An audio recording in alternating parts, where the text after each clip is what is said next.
Look closely at these lush hillsides. Traditional farming systems in Uganda depend entirely on the natural environment to succeed. But when an ecosystem shifts, these terraced fields are completely exposed to emerging biological threats.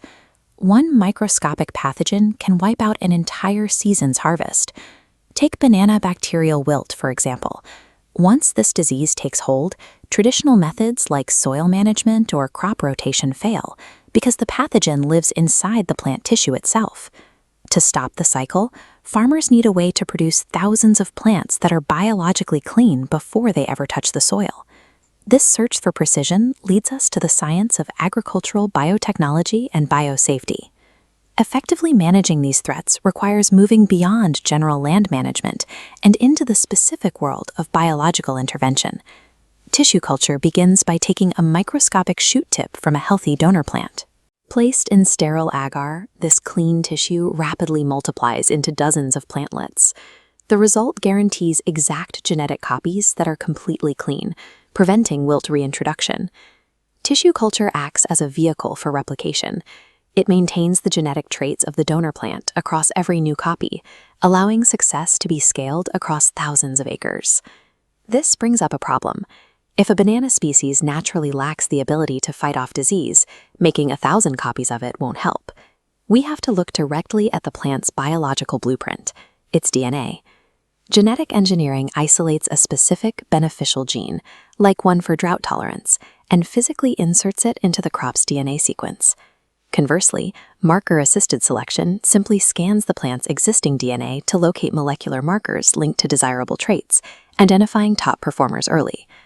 Let's test this. If a scientist scans a cassava seedling's DNA to locate a naturally occurring resistance to mosaic disease, which of the two methods is being used? That is marker-assisted selection.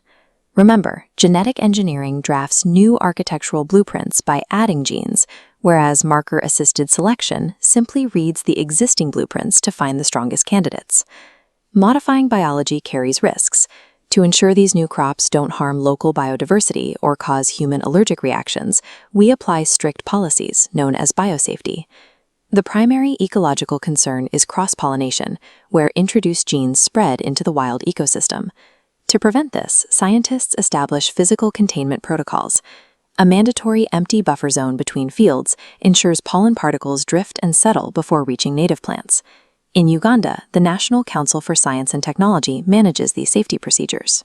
They mandate the required buffer distances and oversee rigorous human health testing before any genetically engineered food reaches the market. A biological innovation that increases yield is only viable if it is governed by a regulatory framework strong enough to contain it. Let's review the entire pipeline in this chart.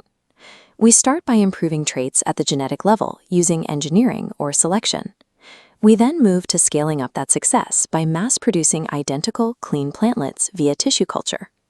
Finally, before any of those plantlets reach a commercial farm, they must clear the final bottleneck of regulatory approval and strict physical containment protocols.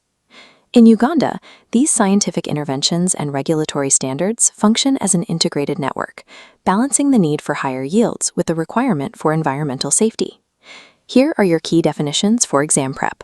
Pause and review how tissue culture scales clean materials, how genetic engineering adds new traits, how mass identifies existing ones, and how biosafety protocols keep the entire system secure. To continue your O-level biology curriculum and practice more UNEB-style questions, visit www.yaka.cc.